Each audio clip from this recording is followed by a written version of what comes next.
Շնորհակալություն, մեծարգո պարոն վարչապետ, հարգելի գործընկերներ, այս նախագծի ընդունումը պայմանավորված է 2025 թվականի գյուղատնտեսական տարում գյուղատնտեսության ոլորտում ապահովագրական համակարգի ներդրման փորձնական ծրագրի իրականացման ապահովման անհրաժեշտությամբ։ Նախ նշեմ, որ ծրագրի մշակման աշխատանքներում ներգրավված են եղել ոչ միայն էկոնոմիկայի նախարարությունը, այլև կենտրոնական բանկը, գյուղապահովագրության հիմնադրամը եւ Հայաստանում գործունեություն ծավալող ապահովագրական ընկերությունների հետ ենք իհարկե աշխատանք իրականացրել, որովհետեւ մեծ հաշվով հողի վրա իրենք հենց պետք է իրականացնեն այդ ապահովագրությունը։ Գյուղատնտեսության ապահովագրության ծրագրում արդեն իսկ հայտնի է, սրա մասին խոսել ենք, առաջացել էին մի շարք խնդիրներ, որոնք կապված էին վնասաբերության բարձր մակարդակի, վերահապահովագրական կազմակերպության հայկական շուկայի ելքի եւ KfW կողմից համաֆինանսավորման հետ։ Եվ քանի որ գյուղատնտեսության ապահովագրության ոլորտում վերահապահովագրական կազմակերպությունը վնասաբերության շատ բարձր մակարդակ է ունեցել եւ դուրս էր եկել հայկական շուկայից, ինչպես 24 թվականին, նախորդ տարի այնպես է 25 թվականին գյուղացիական տնտեսությունների ապահովագրությունը հասանելի դարձնելու համար Հայաստանի Հանրապետության կառավարությունը ինչպես 24-ին էր իր վրա վերցրել, այնպես էլ այս տարի է իր վրա վերցնում ռիսկերի մեղման մի զգալի մասը։ Այն է, եթե վնասաբերությունը գերազանցի ապահովագրական ընկերությունների կողմից հավաքագրված ապահովագրավճարի 200%-ը, ապա կառավարությունը այդ բեռը կվերցնի իր վրա լրացուցիչ մասը, փոխհատուցելով ընդհանուր հավաքագրված ապահովագրավճարի հանրագումարի 200%-ի չափը գերազանցող տնտեսվարողներին փոխհատուցված ապահովագրական հատուցումների գումարը, այսինքն եթե մինչև 200% եղավ, դա ապահովագրական ընկերությունները իրենց միջոցներով դա կանեն, դրանից ավել կառավարությունը կաջակցի արդեն ապահովագրական ընկերություններին։ Նախագծով նաև առաջարկում ենք շատ մեծ աջակցություն նաև գյուղացիական տնտեսությունների, ոչ միայն ապահովագրական ընկերությունների, մասնավորապես նախկինում ապահովագրավճարի 50-ից 60%-ներ փոխհատուցվում, հիմա առաջարկում ենք 70-ից 80% սուբսիդավորում, ընդ որում այդ դեպքում նույնիսկ KfW-ն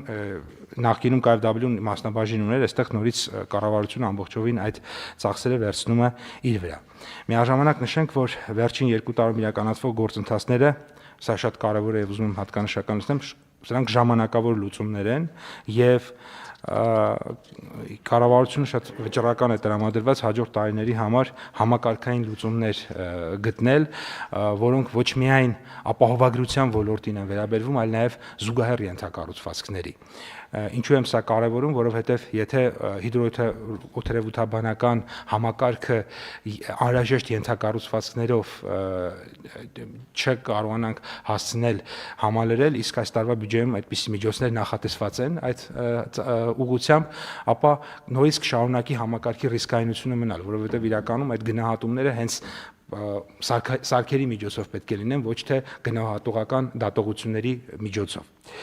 Այս պահին ծրագրին մասնակցում են 3 ապահովագրական ընկերություններ՝ Ingo Armenian, Liga Insurance-ը, Silva Insurance-ը, աշխատանքներ ենք տարում, որպեսզի մյուս ընկերությունները եւս հնարավորության դեպքում մասնակցեն։ Որոշակի փոփոխություններ են տեղի ունեցել ապահովագրվող մշակաբույսերի կազմում, եթե նախորդ տարի ծիրանը եւ խաղողը չէինք ապահովագրում, ապա այս տարի կապահովագրենք, կլինեն մշակաբույսեր, որոնց համար